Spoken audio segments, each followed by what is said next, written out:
जय श्री कृष्ण मित्रों, मारू गुजराती किचन में आपनु स्वागत है। फ्रेंड्स, आज आपणे खूब ज हेल्धी और टेस्टी एवा लाडू बनावीशुं। पारंपरिक लाडू कही शकाय के गोळ अने घी थी बने एटले पारंपरिक लाडू कही शकाय। तो ए लाडू छे रागीना। आ लाडू एटला हेल्धी छे के बधाने खूब ज पसंद पड़े एवा छे।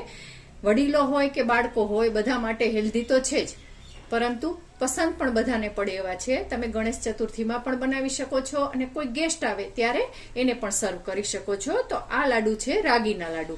तो आपणे आजे आ रागीना लाडू अने खूब ज ओछा घीथी बने एवा लाडू आपणे बनावीशुं। तो एना माटे अहींया आपणे रागीनो लोट लई लईशुं। रागीनो लोट छे ए बस आवी ज रीते भरतो जवानो छे, दबावવાનો નથી। परफेक्ट माप साथे बतावुं छुं के जेथी करी अने बिगनर्स पण खूब सारी रीते बनावी शके। जुओ, बस आवी ज रीते आपणे भरी अने 1 कप लेवानो छे। तो आ कथरोटमां मैं आ 1 कप रागीनो लोट लई लीधो छे। हवे अहींया आपणे पाणी गरम करवा माटे मूकीशुं अने अर्धो कप पाणी आपणे लीधेलुं छे। जे पण वाटकीनुं माप सेट करो ए माप तमारे एक ज राखवानुं छे, एटले ए वाटकीथी ज बधुं माप लेवानुं छे। पाणी गरम थाय त्यां सुधी आपणे वेट करीए। पाणी गरम थई गयुं छे तो हवे आपणे गैसने बंध करी दईशुं अने आ पाणी छे एने बस आम ज आपणे बधुं ज पाणी रेडी देवानुं छे। पाणी थोडुं एवुं गरम छे એટલા માટે આપણે હાથ લગાવીશું નહીં, માત્ર ચમચીથી જ આવી રીતે હલાવી લઈશું। ફ્રેન્ડ્સ, ખૂબ જ ટેસ્ટી તો બને છે પણ હેલ્ધી પણ એટલા છે। તો ગમે ત્યારે તમે બાળકોને પણ ખવડાવી શકો છો અને વડીલો માટે પણ ખૂબ સારા છે અને બધાને ભાવે એવા છે। અને રાગીના ફાયદા તો આપણને બધાને ખબર જ છે। બસ અત્યારે તમને એવું લાગશે કે મિશ્રણ એકદમ કોરું છે, પરંતુ ના, આગળ જતા ખૂબ જ સરસ રીતે તૈયાર થઈ જશે। તો હવે આને ઢાંકી અને આપણે 5 મિનિટ માટે રેસ્ટ આપી દઈશું। ફ્રેન્ડ્સ, 3 થી 4 મિનિટ થઈ ગઈ છે અને આ થોડું એવું હજુ પણ હુફાળું છે। તો બસ આને આપણે આવી જ રીતે પહેલા તો એક વખત ચેક કરી લઈશું। ખૂબ જ સરસ રીતે જુઓ ટેક્સચર આવી ગયું છે। તો હવે એમાં આપણે હાફ ટીસ્પૂન જેટલું ઘી એડ કરીશું। વધારે ઘી એડ કરવાની જરૂર નથી અને ઓછા ઘીમાં ખૂબ સરસ એવા ટેસ્ટી લાડુ તૈયાર થાય છે। તો બધાને ખાવામાં પણ ખૂબ મજા આવે છે। હવે આને આપણે સારી રીતે એક વખત મસળી લઈશું। 1 થી 2 મિનિટ માટે આને મસળી લઈશું।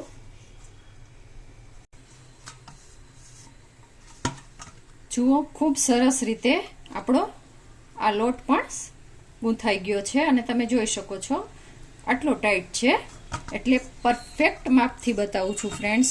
એ વાતનું ખાસ ધ્યાન રાખશો તો વધારે સારું રહેશે। તો હવે બસ તમે આનાથી 2 લુવા પણ કરી શકો છો અને આના મુઠિયા બનાવી અને તળી પણ શકો છો, પરંતુ હું આની ભાખરી બનાવી અને એમ જ લાડુ બનાવીશ કે જેથી કરી અને ઘીનું પ્રમાણ પણ ઓછું જાય અને એક જ લુવામાં ખૂબ સારી રીતે તૈયાર થઈ જાય। લુઓ ખૂબ સરસ રીતે તૈયાર થઈ ગયો છે અને આપ જોઈ શકો છો। બસ આવી જ રીતે આને આપણે સરસ એવું ભાખરી જેવું વણી લેવાનું છે। ફ્રેન્ડ્સ, આ લાડુ મારા હસબન્ડના તો એટલા પ્રિય છે કે વારંવાર મારા ઘરમાં બને છે। એને મીઠી વસ્તુ ખાવાનો ખૂબ જ શોખ છે, તો હું આવી રીતે હેલ્ધી વસ્તુ બનાવીને જ હંમેશા આપવાનું પ્રિફર કરતી હોઉં છું। જુઓ, ખૂબ સરસ રીતે એક મોટો રોટલા જેવું તૈયાર થઈ ગયું છે। બસ પરફેક્ટ લોટ બાંધેલો છે। તો રાગીનો લોટ છે આપણે માત્ર 3 જ મિનિટ રેસ્ટ આપેલો છે, તો પણ તમે જોઈ શકો છો કે ખૂબ જ સરસ રીતે આ રોટલો તૈયાર થઈ ગયો છે। અહીંયા હવે આપણે તવી ગરમ કરવા માટે મૂકેલી છે। તો આ રોટલાને બસ આમ જ શેકી લઈશું। શરૂઆતમાં આપણે 1 મિનિટ ઢાંકી દઈશું કે જેથી કરીને મોઇસ્ચર છે એ જળવાઈ રહે। હવે એક વખત આપણે ચેક કરી લઈશું.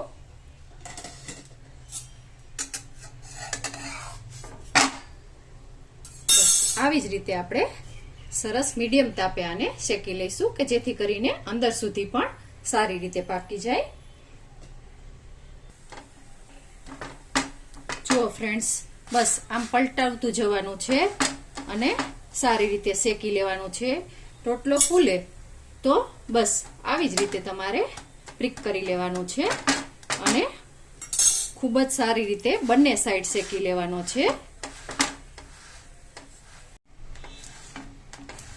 જુઓ ફ્રેન્ડ્સ, આપણે દબાવી અને ખૂબ જ સારી રીતે શેકી લીધેલો છે અને ઉપરનું પડ પણ ખૂબ જ સરસ એવું ક્રિસ્પી થઈ ગયું છે. તો હવે આપણે ગેસને બંધ કરી દઈશું અને આ રોટલો છે એને બસ આવી જ રીતે ઠંડો કરી લઈશું અને પછી આગળની પ્રોસેસ કરીશું. ફ્રેન્ડ્સ, આ હુંફાળો એવો ઠંડો થઈ ગયો છે અને તમે જોઈ શકો છો અંદર પણ ખૂબ જ સરસ રીતે એકદમ આ રોટલો પાકી ગયો છે. તો બસ નાના પીસ કરી અને આને આપણે મિક્સરમાં ક્રશ કરી લઈશું. એકદમ સરસ એવો તૈયાર થયો છે. અને ખાસ ફ્રેન્ડ, એ વાતનું ધ્યાન રાખવાનું છે કે મીડિયમ ટુ લો ફ્લેમ ઉપર જ આને પકાવવાનો છે જેથી કરી અને અંદર સુધી ખૂબ સરસ રીતે પાકી જાય. તમે અવાજ પણ સાંભળી શકો છો.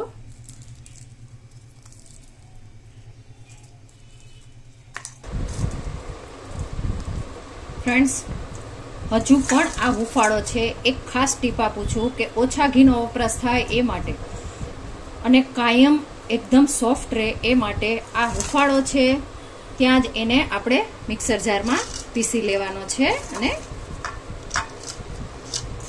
ખૂબ સરસ રીતે તૈયાર થઈ જાય છે. તો આને પીસી લઈએ. ફ્રેન્ડ્સ, ખૂબ જ સરસ રીતે આપણે આ દાણેદાર મિક્સર તૈયાર થઈ ગયું છે અને મિક્સર સરસ હજુ પણ હુંફાળું છે અને તમે જોઈ શકો છો કે ગોળનો ભૂક્કો હોય એવું ટેક્સચર આવે છે.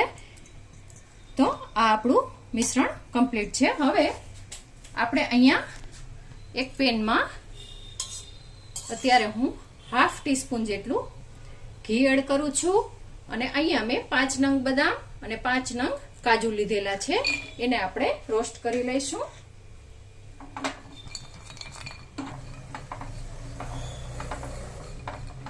જુઓ, આને 1 મિનિટ માટે આપણે રોસ્ટ કરી લઈશું. રોસ્ટ કરેલું હશે તો ખૂબ જ સરસ ટેસ્ટ આવે છે. અને એ દરમિયાન જ ફ્રેન્ડ્સ, આમાં આપણે આ 1/2 ટીસ્પૂન ઇલાયચીનો પાવડર લીધેલો છે, સાથે થોડું એવું જાયફળ પણ ઘસી લઈશું. ખાસ ઇલાયચી અને જાયફળ તો નાખવાનું રાખજો જ, ખૂબ સરસ ટેસ્ટ આવે છે. અને સાથે સાથે જ આને પણ આપણે રોસ્ટ કરતા જઈશું.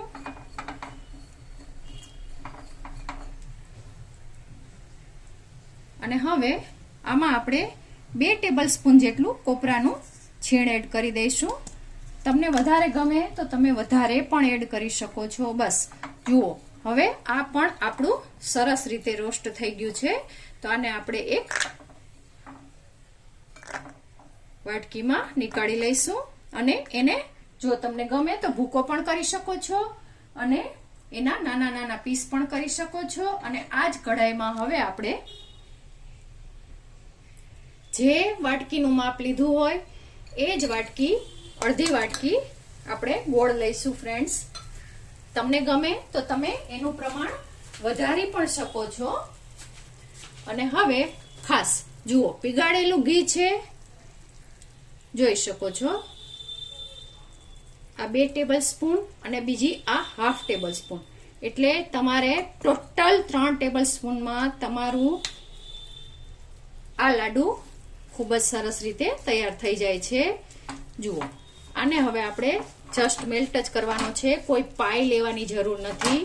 એ વાતનું પણ આપણે ખાસ ધ્યાન રાખીશું. આ ગરમ થાય છે એ દરમિયાન હું આને સહેજ વાટી લઉં. આ આપણે કાજુ અને બદામ છે એને વાટી લીધેલા છે, તો બધા જ આમ નીકાળી લઈશું. અને મારા હસબન્ડને આ સાકર છે એ ખૂબ જ પસંદ છે, તો સાકરના 8 થી 10 દાણા છે એ હું એડ કરું છું અને આને આપણે સારી રીતે હલાવી લઈશું. અને એ દરમિયાન જ આપ જોઈ શકો છો ખૂબ જ સરસ રીતે આપણો આ ગોળ છે એ મેલ્ટ થઈ ગયો છે. આપણે પાઈ લીધેલી નથી, તો એને આમાં જ આપણે રેડી દઈશું. તો આ મિશ્રણને હું સીધું જ આમાં એડ કરી દઉં છું.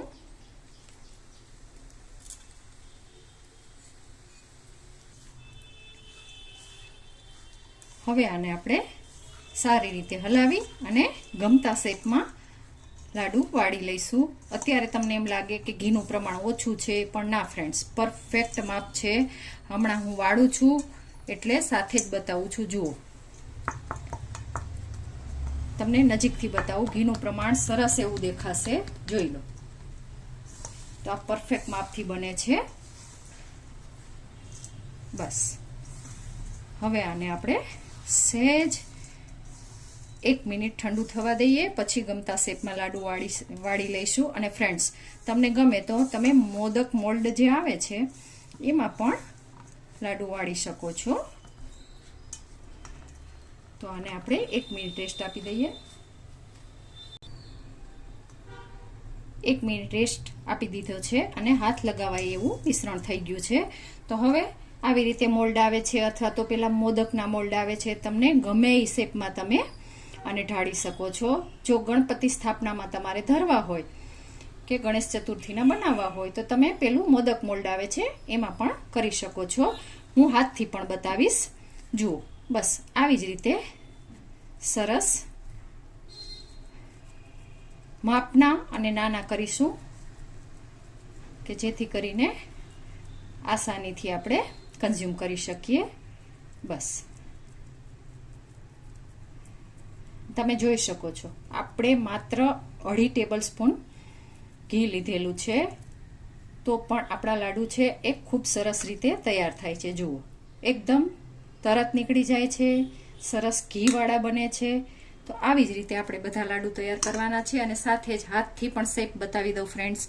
ખાસ ધ્યાન રાખજો ફ્રેન્ડ્સ, આ લાડુ છે એ હેલ્ધી તો છે જ, પરંતુ તમે રાગીના ફાયદા પણ જાણો છો કે ફૂલ ઓફ આયરન હોય છે. તો જે અશક્ત વ્યક્તિ હોય એને તમે બનાવી અને ખવડાવશો તો પણ ખૂબ જ સરસ રીતે એ વર્ક કરે છે અને એની અશક્તિ બધી જ દૂર થઈ જાય છે. બસ જો આવી રીતે હાથથી પણ તમે શેપ આપી શકો છો. તો આપણે બધા જ લાડુને વાળી લઈશું. ફ્રેન્ડ્સ, આપણા ખૂબ જ સરસ એવા આ લાડુ તૈયાર થઈ ગયા છે અને 9 પીસ બન્યા છે. તમે જોઈ શકો છો લાડુ ખૂબ જ હેલ્ધી અને ટેસ્ટી છે. તો તમે આ ગણેશ ચતુર્થી ઉપર પણ બનાવી શકો છો. જોઈ શકો છો એકદમ સોફ્ટ એવા આપણા લાડુ તૈયાર છે. ફ્રેન્ડ્સ, તમને મારી આ રેસીપી પસંદ પડી હોય તો મારી ચેનલને લાઈક, શેર અને સબસ્ક્રાઇબ ચોક્કસથી કરજો. આભાર મિત્રો. જય શ્રી કૃષ્ણ.